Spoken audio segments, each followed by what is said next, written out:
আজকে রান্না হবে কাঁকড়া, তাই না? দেখি তো কোনটা সব থেকে বড় কাঁকড়া আব্বা? এটা কি কেটে দিয়েছে প্রসেসিং? তো আবার কি এখন আইস, এটা আইস হাতে দাও, তারপরে রান্না হবে। ওকে। ওয়াও, অনেক বড় বড় কাঁকড়া।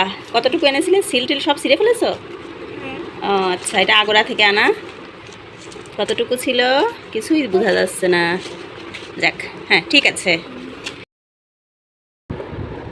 আসতো আচ্ছা, মাথাটা তো সব পরিষ্কার, কিন্তু এরকম পাগলা কেটে রান্না করবো না খুলে নাকি?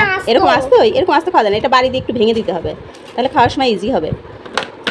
ওকে, না বের হবে না।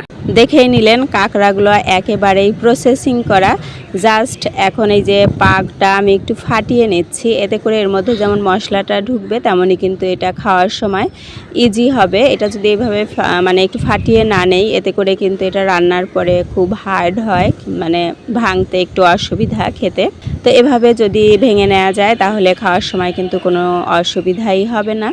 আর এখন এটা আমি ধুয়ে নিয়েছি, ধোয়ার পরে একটু গরম তেলে জাস্ট 2 মিনিটের মতো কিন্তু এটা ভেজে নিব। তো এখানে একটু লবণ আর হলুদ দিব, চাইলে একটু মরিচের গুঁড়াও অ্যাড করা যেতে পারে।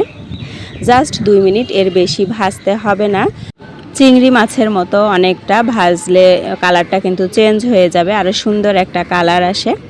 আর এটা শক্ত বলে অনেকক্ষণ ধরে রান্না করতে হবে এমনটা কিন্তু না, এটাও চিংড়ির মতো অল্প সময়ে রান্না হয়ে যায়। তো আমি কিন্তু এখন ভেজে উঠিয়ে নিলাম।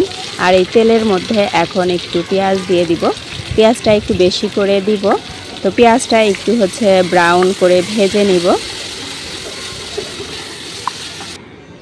পেঁয়াজ ভাজার পরে এখন জাস্ট একটু দারচিনি দিয়ে দিয়েছি। এটা না দিলেও সমস্যা নাই, না দিলেও খেতে বেশ ভালোই লাগে, তখন অন্যরকম একটা টেস্ট হয়। এখন একটু আদা রসুন পেস্ট দিয়ে দিয়েছি। আদা রসুন পেস্ট দিয়ে একটু নেড়ে নিয়েছি, যাতে করে মানে মশলাটা ভালো মতো কষানো হলে টেস্টটাও কিন্তু ভালো হয়। এই জন্য আগেই পানি দেইনি, একটু নেড়ে নিয়ে তারপরে কিন্তু আমি পানি দিয়েছি।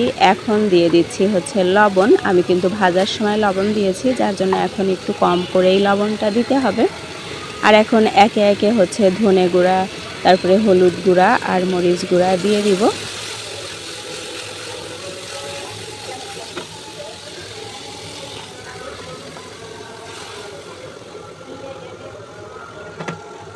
মশলা কষানোর এই পর্যায়ে আমি একটু টমেটো সস দিচ্ছি। টমেটো সসের পরিবর্তে কিন্তু কাঁচা টমেটো পেস্ট করে দেয়া যেতে পারে। তো আমার কাছে কাঁচা টমেটো নাই বলে আমি টমেটো সস দিয়ে দিয়েছি। এরপরে একটু মশলাটা আরেকটু নেড়ে চেড়ে নিয়ে এখন কিন্তু ভেজে রাখা কাঁকড়াগুলা দিয়ে দিলাম। কাঁকড়াগুলা দিয়ে এখন মশলার সাথে একটু নেড়ে চেড়ে কষিয়ে নিব।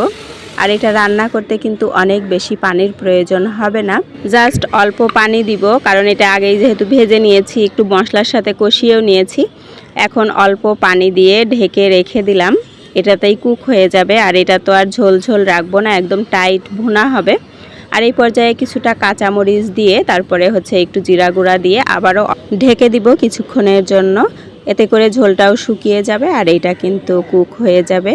এই তো আমার কাঁকড়া রান্না কিন্তু একেবারেই রেডি। আর লাস্টে চাইলে কিন্তু গরম মশলা গুঁড়াও দেয়া যেতে পারে, তো আমি আর এটা দিব না। এই তো দেখে নিলেন কাঁকড়া রান্না। আল্লাহ হাফেজ।